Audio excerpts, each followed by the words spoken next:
नमस्कार। मैं आनंदिता वैद्य, राष्ट्रीय डेयरी डेवलपमेंट बोर्ड की ओर से आप सभी श्रोताओं का इस कार्यक्रम में स्वागत करती हूँ। और सबसे पहले मैं स्वागत करती हूँ डॉक्टर भरत पटेल जी को। नमस्ते।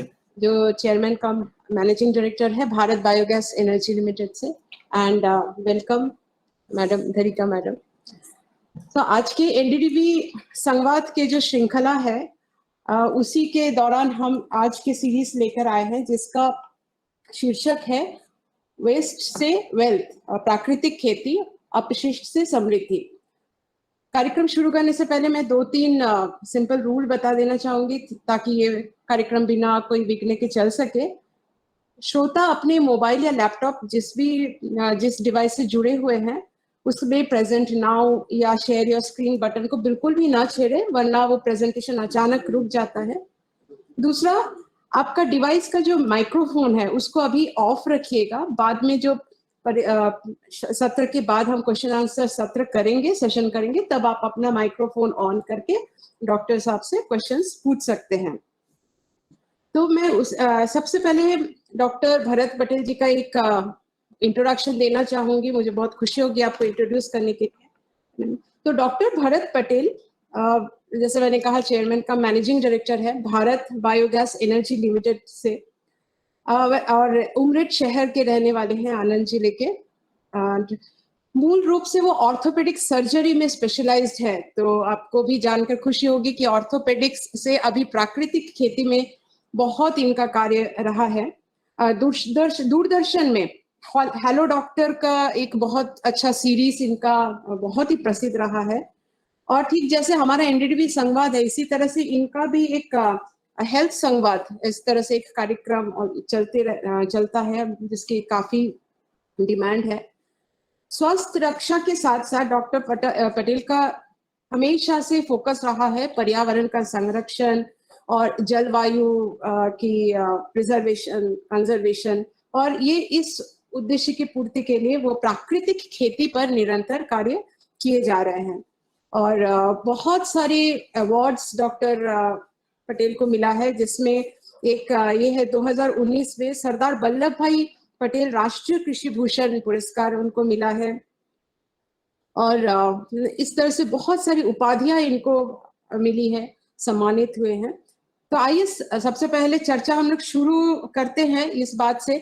मैं डॉक्टर सर आपसे पूछना चाहूंगी कि ऑर्थोपेडिक्स का एक आपका अलग ये रहा है, वर्ल्ड रहा है, उससे प्राकृतिक खेती, एनवायरनमेंट कंजर्वेशन, इसमें आने का आपको कैसे आपने सोचा और आपकी क्या जर्नी रही?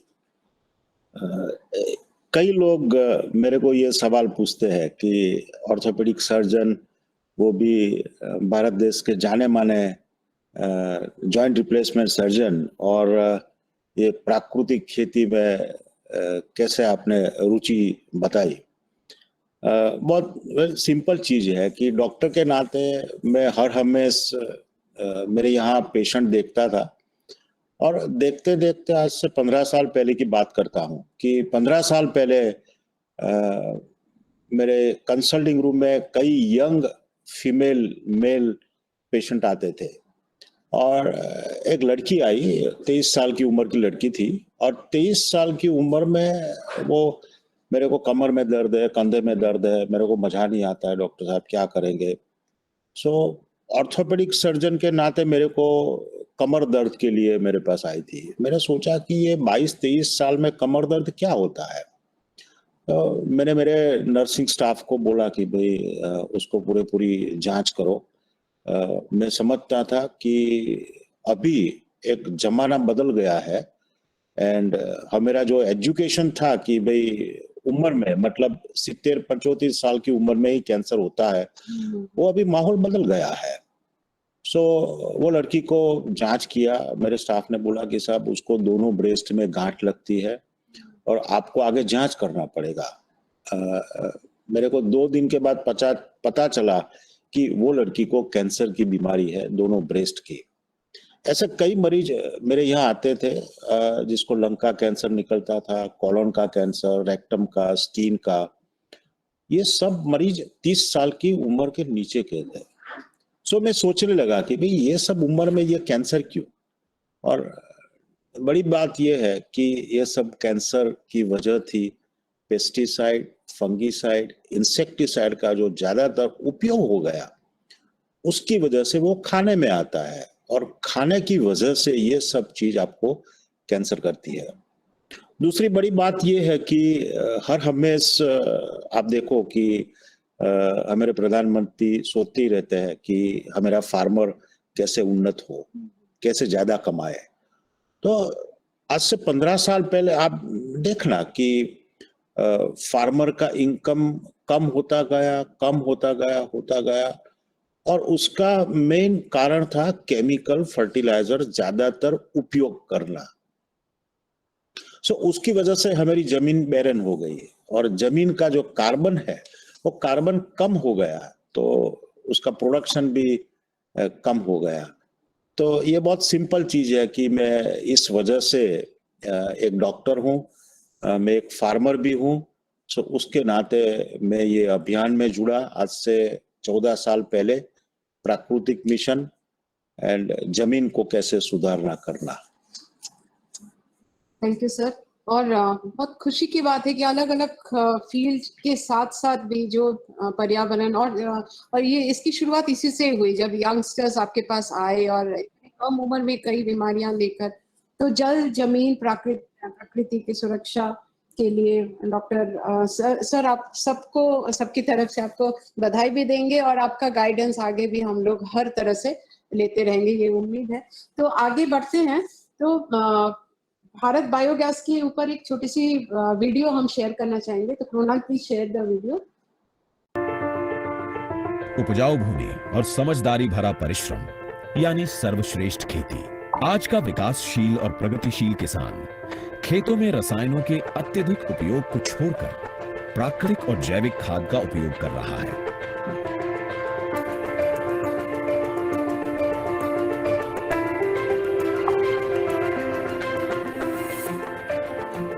आज के इन दूरदर्शी किसानों की आधुनिक विचारधारा को बढ़ावा देने हेतु भारत के सबसे बड़े बायोगैस प्लांट के निर्माता लाए हैं प्राकृतिक एवं सबसे प्रभावी जैविक खाद सुंदर ऑर्गेनिक्स।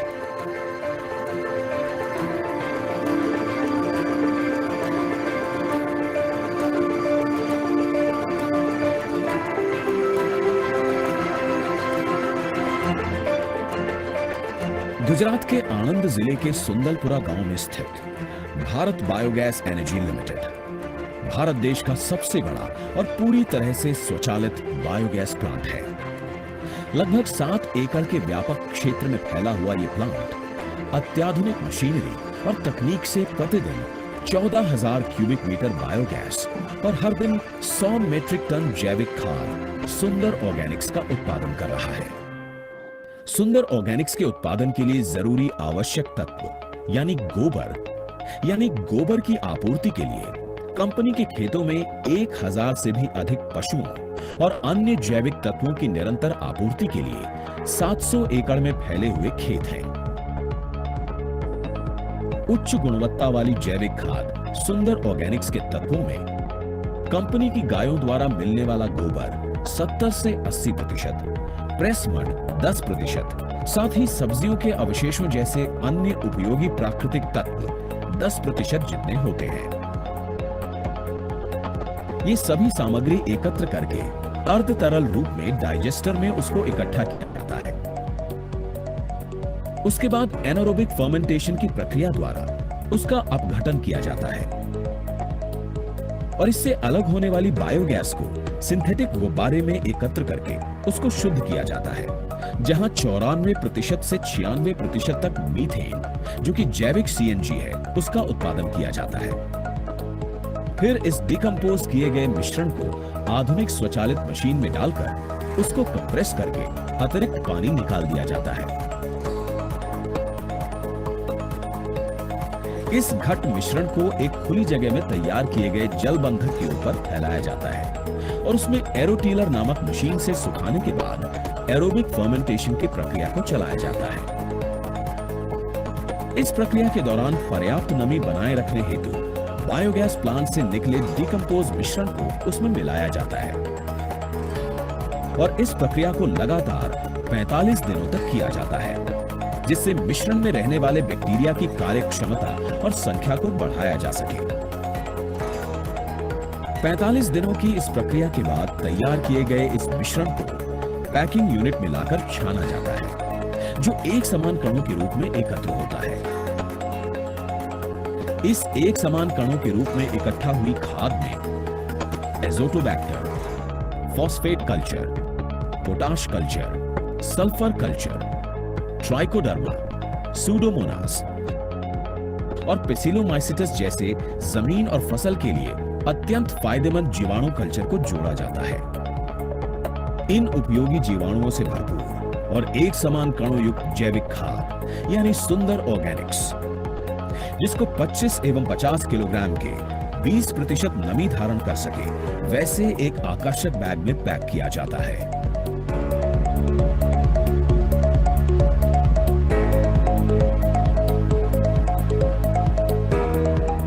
सुंदर ऑर्गेनिक्स के लाभ: एनारोबिक बैक्टीरिया से समृद्ध, जैविक घटकों का उत्कृष्ट संयोजन, गैर जरूरी घास और फंगस के साथ साथ वायरस जन्य रोगों से मुक्ति, प्लास्टिक रहित, जैविक कार्बन से भरा।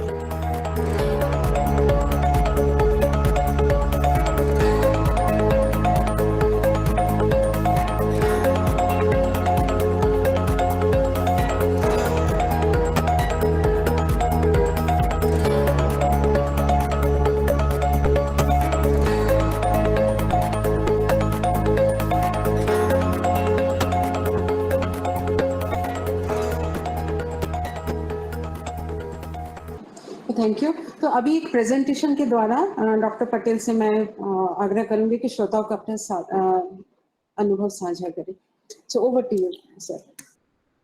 मैं ऐसे समझता हूं कि ये मेरी जो स्लाइड है, मैं विकास के लिए प्राकृतिक खेती, सो प्राकृतिक शब्द सुनने के बाद कई फर्टिलाइजर की कंपनियों को दुख होता है, लेकिन मैं इतना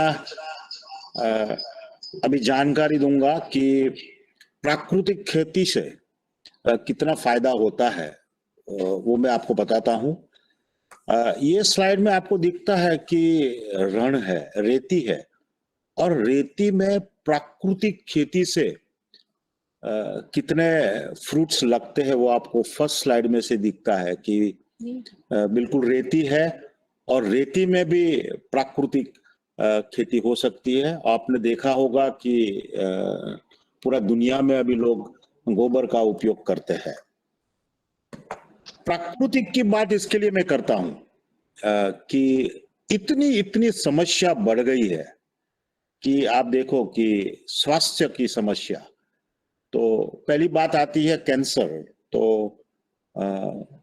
कैंसर के लिए मैं इतना बोलूंगा कि बाल से लेके, चमड़ी से लेके, हृदय से लेके, मुंह से लेके पेट, सब जगह पे कैंसर की संभावना chemical fertiliser, pesticide, fungicide, herbicide की वजह से बहुत ज्यादा हो गया है।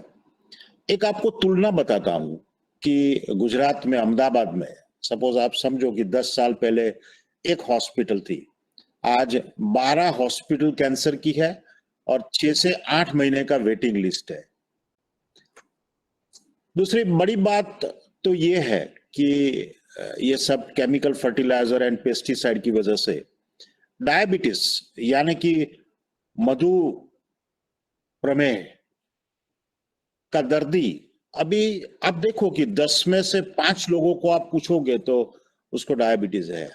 सो डायबिटीज, ब्लड प्रेशर, हृदय की बीमारी और कई बीमारियां होती है कि जिसमें आपको पता ही नहीं चलता है कि ये केमिकल फर्टिलाइजर की वजह से है एंड पेस्टिसाइड की वजह से है।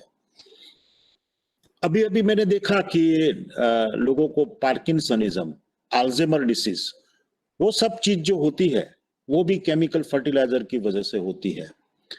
मैं समझता हूं कि आने वाले 10 साल में अगर हम बिल्कुल प्राकृतिक खेती का उपयोग नहीं करेंगे तो ये सब समस्या बढ़ती जाएगी और हमारा देश का युवा धन और जो पैसा है जो कैंसर में, डायबिटीज में, ब्लड प्रेशर में, हार्ट डिसीज में एंड अल्जाइमर डिसीज में चला जाएगा। तो एक बड़ी बात यह है कि मैंने आपको बताया ऐसे स्वास्थ्य पे नुकसानी होती है। दूसरी बड़ी नुकसानी है जमीन पे, सॉइल पे। तो जमीन पे जो नुकसानी अभी मिलती है वो आप देखते हो कि पूरा देश का और पूरी दुनिया का आप समझो कि कार्बन जो महत्व की चीज है वो कम हो गया। सो पूरी दुनिया की धरती, सॉइल का जो क्वालिटी था वो बिल्कुल इतना निकम्मा हो गया कि फार्मरों को अपना प्रोडक्शन मिलता नहीं है। तीसरी बड़ी बात यह है कि पानी पे भी इतनी नुकसानी हो गई कि पानी में सब केमिकल चला गया, पेस्टिसाइड चला गया, तो पानी पीने से भी बड़ी दिक्कतें हो गई।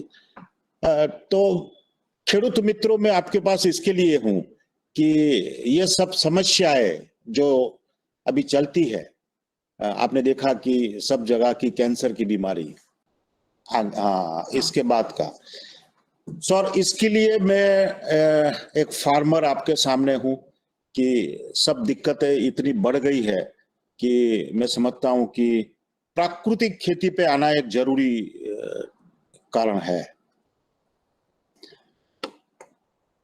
इसका इस्तेमाल मत करो। आपको 4 चीज दिखती है, एक में लिखता है कॉशन, दूसरे में है डेंजर, वार्निंग और लास्ट जो सिंबल है वो आप देख सकते हो। तो मैं ऐसा समझता हूं कि ये 4 चीज जिस भी बॉटल पे या टीन पे है वो आप इस्तेमाल मत करो। एक अनसीन चीज जो मैं हर हमेशा देखता हूं वो कीटनाशक से जहर अनदेखा पीड़ित वो बच्चे हों। आज का मत सोचो, अब 10 साल 20 साल बाद सोचो। तो आज की जो आप केमिकल फर्टिलाइजर और पेस्टिसाइड का उपयोग करते हो, जिसमें आपने सोचा नहीं है, इतने बच्चों को 10 साल 20 साल 15 साल के बाद कैंसर होने की पूरी संभावना है। सो मेरे खेडूत मित्रों, एक चीज बिल्कुल समझ लो कि जो चीज आपने देखा नहीं है वो चीज होने की पूरी संभावना है। सिर्फ समझ लो कि इतिहास वैसे बहुत पुराना है। आप देखो कि 20-25 साल पहले फार्मर प्राकृतिक खेती करते थे, पर आप समझो कि लोगों को जैसे जैसे वेस्टर्न वर्ल्ड में और अपने देश में समझ आया, वो इतिहास 10 ही साल पुराना है। मतलब जो पुरानी चीज थी वो अभी नई चीज हो गई। और जैविक कृषि वही हमारा मंत्र होना चाहिए। और दुनिया भर में आप देखते होंगे कि टीवी पे, न्यूज़पेपर पे, सब चैनल पे, डिजिटल मार्केटिंग पे आप देखते होंगे कि ऑर्गेनिक मिशन, प्राकृतिक मिशन, जैविक, वो शब्द ही आता रहता है। मित्रों, नुकसान हम सब जानते हैं। सो नुकसान भूमि का हुआ, पानी का हुआ, स्वास्थ्य का हुआ।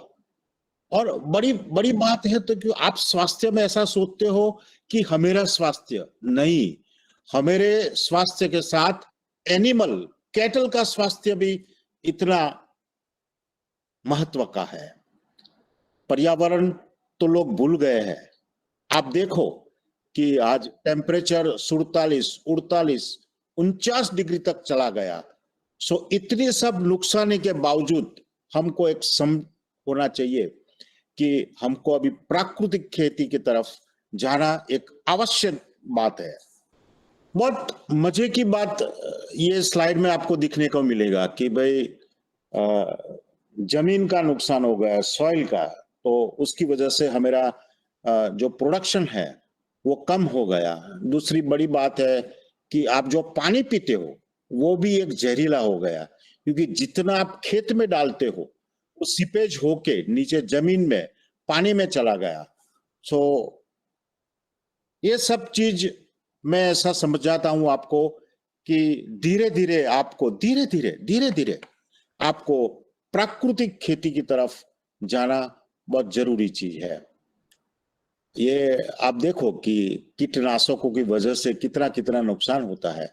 हमको भी नुकसान हुआ, कैंसर की बीमारी, डायबिटीज की बीमारी, ब्लड प्रेशर की बीमारी, हृदय की बीमारी, सब जगह की बीमारी हुआ। उसके साथ हमारे जानवरों, पशुओं को भी इतनी बीमारी हो गई। अभी जो पूरी दुनिया जिसके पीछे है, पर्यावरण, पर्यावरण को इतना ही नुकसान हुआ।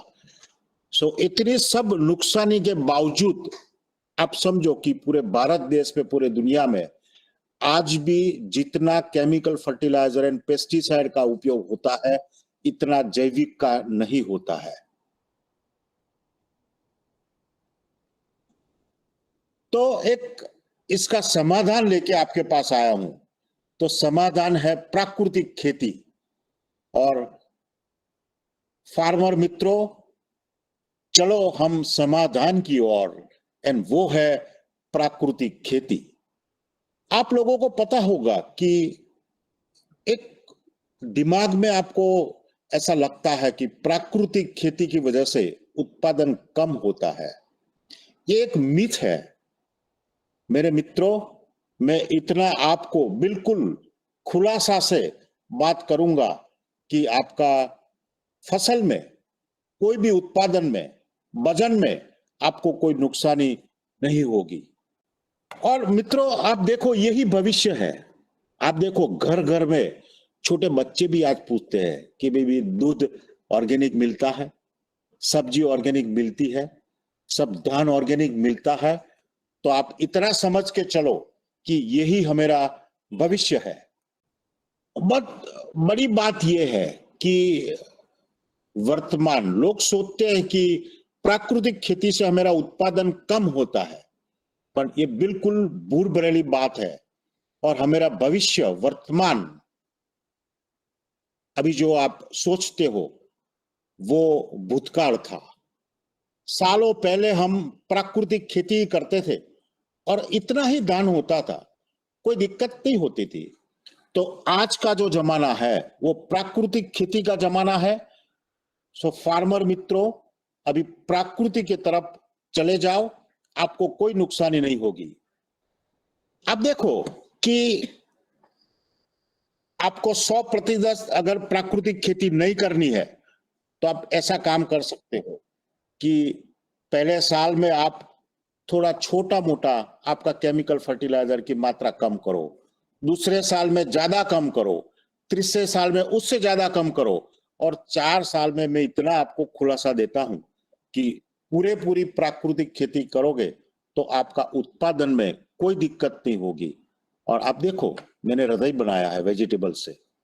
सो पूरा आपका तबीयत से लेके, जमीन से लेके, प्रकृति के लिए से, पानी से लेके, कैटल से लेके, सबकी तबीयत इस चीज से सुधर जाएगी। हर किसान सोचते हैं कि प्राकृतिक खेती की वजह से हमको धान में नुकसानी होगी, हमारी आमदनी में नुकसानी होगी, हमारा उत्पादन कम होगा।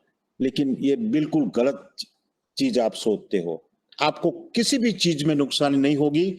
और बड़ी बात यह है कि कोई भी चीज आप दिल से प्राकृतिक बनाओगे, दिल से वेजिटेबल बनाओ, केला बनाओ, कोई भी फ्रूट बनाओ, तो आपको पैसा ज्यादा मिलेगा। और अभी आज भी आप में ये समस्या दूर हो गई है कि जगह जगह पे प्राकृतिक ऑर्गेनिक आपको प्रोड्यूस मिलते हैं, जिसका दाम आपको ज्यादा मिलता है।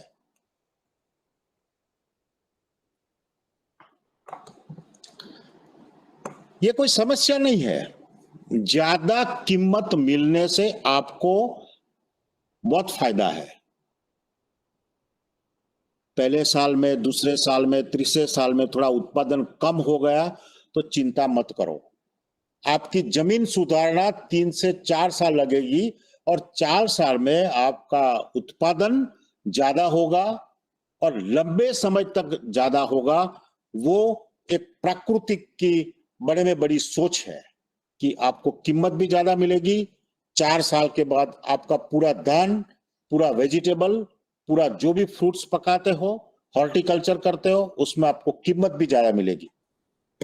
बस यही सोचना है कि आप ग्राहक पे ध्यान रखो। हमारा ये एक स्लोगन है कि ग्राहक आपसे खुश होगा तो आपको दाम ज्यादा मिलेगी और आप फार्मरों को इनकम इतनी बढ़ेगी कि आप सोच नहीं पाओगे। अभी मैं समझता हूं कि प्राकृतिक खेती, रसायन मुक्त खेती धान के लिए, मतलब कि पैडी के लिए अभी सीजन आएगी पैडी की, इसके लिए हम इसकी बात करते हैं कि धान में हम क्या कर सकते हैं। आप समझो कि चावल गेहूं के बाद पूरी दुनिया में ज्यादा उत्पादन होता है, लोग निर्भर है और ज्यादा खाते हैं। मैंने बोला ऐसे कि दूसरे सबसे बड़ी फसल है धान, यानी कि पैडी। आप समझो कि एशिया का, हमारा ये दुनिया का, एशिया में ज्यादा धान उत्पादन होता है। चावल जिसमें आपको अच्छे में अच्छा कार्बोहाइड्रेट मिलता है, अच्छा खाने की चीज है, ये आपको कैलोरी भी ज्यादा मिलती है, इसके लिए धान को हम ज्यादा प्राधान्य दें। धान दो तरीके से लोग करते हैं। एक, उसका प्लांट अपनी नर्सरी में उछेर करते हैं, और दूसरा चावल सीड्स प्लांटेशन करते हैं। मैं समझता हूं सब फार्मरों को पता है कि ये 90 से 100 दिन का क्रॉप है, और 90 से 100 दिन में आपका क्रॉप ये तैयार हो जाएगा। सो दो तरीके से ये धान का फार्मर उपयोग करते हैं। एक अपनी नर्सरी में प्लांट बनाते हैं, और दूसरा सीड्स डायरेक्ट खेतर में प्लांट करते हैं। मैं समझता हूं कि ज्यादातर नर्सरी वाले फार्मर ज्यादा है, जिसमें आपको प्रोडक्शन भी ज्यादा मिलता है, आपको क्वालिटी भी ज्यादा अच्छी मिलती है, और वो इतने ही समय में उत्पादन आपको देता है। जैसा मैं बोलता हूं कि 90 से 100 दिन में आपको उत्पादन मिलता है। अभी भी फार्मर मित्रों में ऐसा समझता हूं कि लोग यही डीएपी सोचते हैं, एनपीके सोचते हैं, हमको यूरिया इतना डालना है, हमको फास्फोरस इतना डालना है, हमको पोटास इतना डालना है। सो खेडूत मित्रों में आपको बताता हूं कि जैविक खेती में 3 चीज महत्व की है। एक, आपको जो लेबोरेटरी में या गोबर से आप जो जीवामृत बनाते हो, उसमें ज्यादातर NPK बैक्टीरिया होते हैं।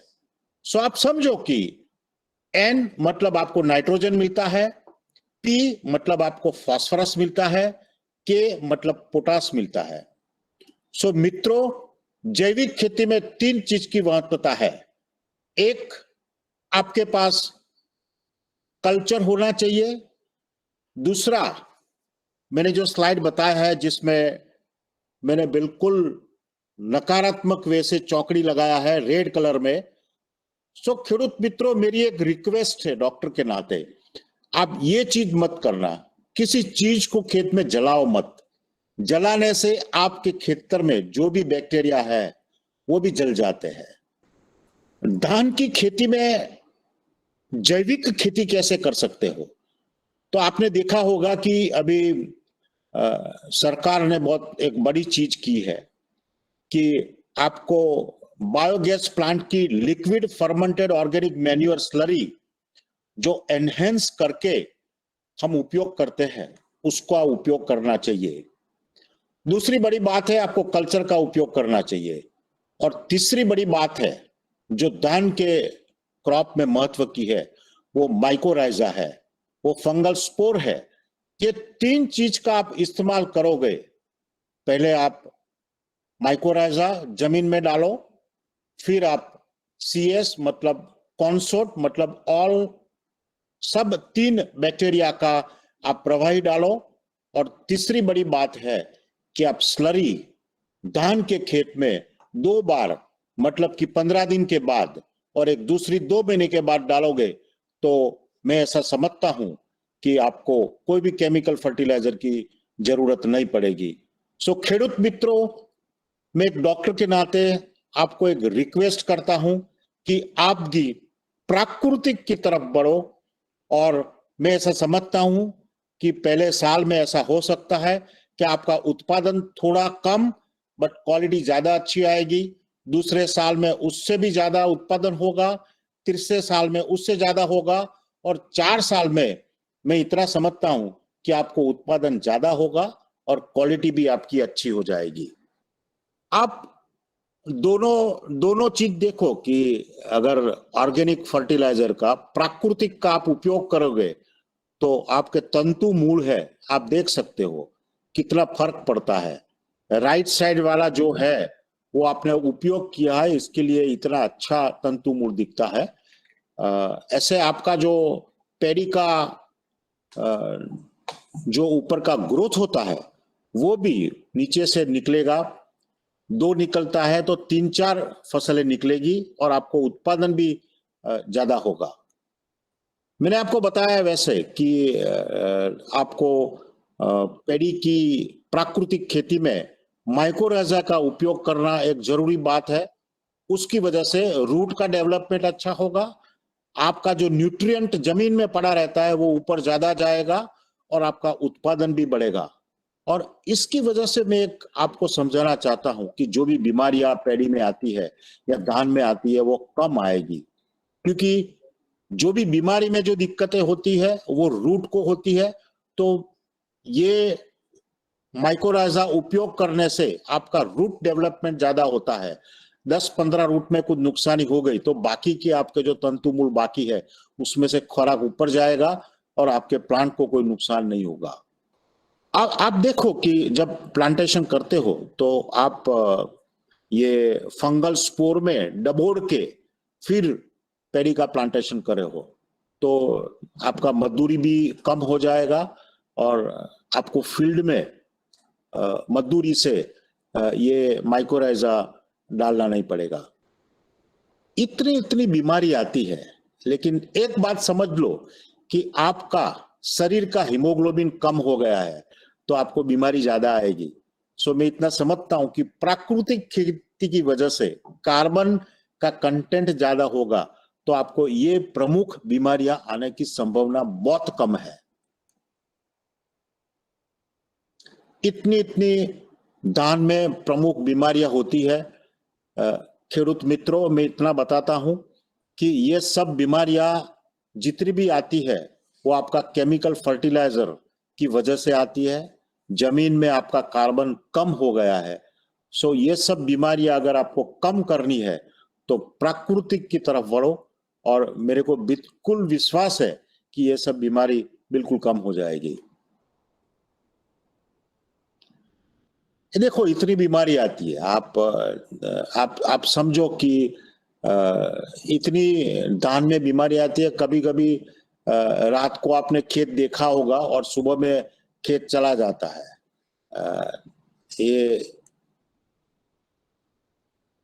ये पूरा पत्ता, आपका पूरा प्लांट का पत्ता खा जाएगा। ये सब बीमारियां मैं आपको इसके लिए बताता हूं कि इसकी जो ट्रीटमेंट है और सारवार है वो प्रिवेंटिव होती है। और प्रिवेंटिव सारवार में मैं ऐसा समझता हूं कि आप छाछ लो, गाय का पेशाब लो और नीम ऑयल लो, तीनों को इकट्ठा करके आप हर 10 दिन 15 दिन उसका स्प्रे करोगे तो ये बीमारियां आने की संभावना कम हो जाएगी या नहीवत हो जाएगी। ये सब बीमारियां है। आप देखो कि केमिकल फर्टिलाइजर और जमीन में कार्बन कम होने की वजह से क्या क्या बीमारी आती है। आप खेत देखो, पूरा खेत चला गया। आपने भी खेडूत मित्रों देखा होगा कि 2 दिन पहले मेरा खेत बिल्कुल हरा भरा दिखता था और 2 दिन में बिल्कुल खेत मेरा चला गया, सूखा रह गया। ये जितनी बीमारी आपको दिखती है उसका मैंने आपको बताया कि सही तरीका है प्रिवेंशन। आप ध्यान रखो कि ये कोई भी ऑर्गेनिक पेस्टिसाइड आपको बीमारी आने के बाद काम नहीं लगेगा। आपको उसके पहले से ही स्प्रे करना पड़ेगा। हर 10 दिन, हर 15 दिन स्प्रे करो, और 90 दिन में मैं समझता हूँ आपने देखा कि 6 बार आप स्प्रे करोगे तो ये बीमारी आने की संभावना बहुत कम है। मैंने आपको बताया वैसे कि इसका सारवार एक ही है कि आप प्रिवेंट करो, और प्रिवेंशन में आपको नीम ऑयल, छाछ और गाय का पेशाब लेके उसको स्प्रे करोगे तो ये बीमारी आने की संभावना बहुत कम हो जाएगी। आपने देखा होगा कि एक बड़ी बीमारी है कि धान विस्फोट, तो पूरा खेत चला जाता है, आपका पूरा खेत चला जाता है। और ये एक टाइप का फंगल इन्फेक्शन है जिसमें पूरा खेत आपका 3 दिन में धान का चला जाएगा। ये भी एक टाइप की वही बीमारी है जिसका मैंने उपचार आपको बताया है। वो उपचार करने से आपको कई फायदे होंगे। खर्च कम होगा, क्वालिटी आएगी, आपका धान अच्छा होगा, लोग खा सकेंगे और लोगों की बीमारी भी कम आएगी। मैंने आपको जैसे बताया, ये पूरा आप देख सकते हो कि ऐसे हमको ट्रीटमेंट करना चाहिए। किसी भी डॉक्टर की जरूरत नहीं है, किसी भी एग्रोनॉमिस्ट की जरूरत नहीं है। अपने आप ये सारवार और ट्रीटमेंट कर सकते हो। धान की प्रमुख बीमारियां आपको मैंने दिखाया, मैंने आपको बताया, ये जानना बहुत जरूरी है। ये सब बीमारियां 2 चीज की वजह से आती है। एक तो आपका जो आपने सीड्स का उपयोग किया वो क्वालिटी पहले से ही दमदार नहीं है। सो जब भी आप सस्ता लेने के लिए जाओगे सीड्स, तो बीमारियां आने की संभावना बहुत ज्यादा है। आप समझो कि ये सीड्स को कोटिंग देना जरूरी है। जब आप कोटिंग दोगे तो ये बीमारी आने की संभावना बिल्कुल कम हो जाएगी। सीड्स अच्छा लाना चाहिए, ये प्रिवेंशन है। सो मेरे खेडूत मित्रों, इतना मैं बिल्कुल आपको दमदार लैंग्वेज से बोलूंगा कि आप जब भी सीड्स लाओ, अच्छे सीड्स लाओ, और अच्छे सीड्स लाओगे तो बीमारी आने की संभावना बहुत कम रहेगी। खेडूत मित्रों, धन्यवाद। मेरा एक ही मैसेज है कि आप प्राकृतिक की तरफ प्रयाण करो।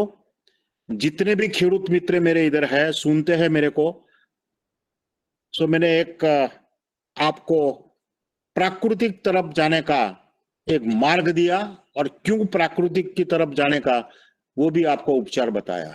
धन्यवाद, धन्यवाद। धन्यवाद सर।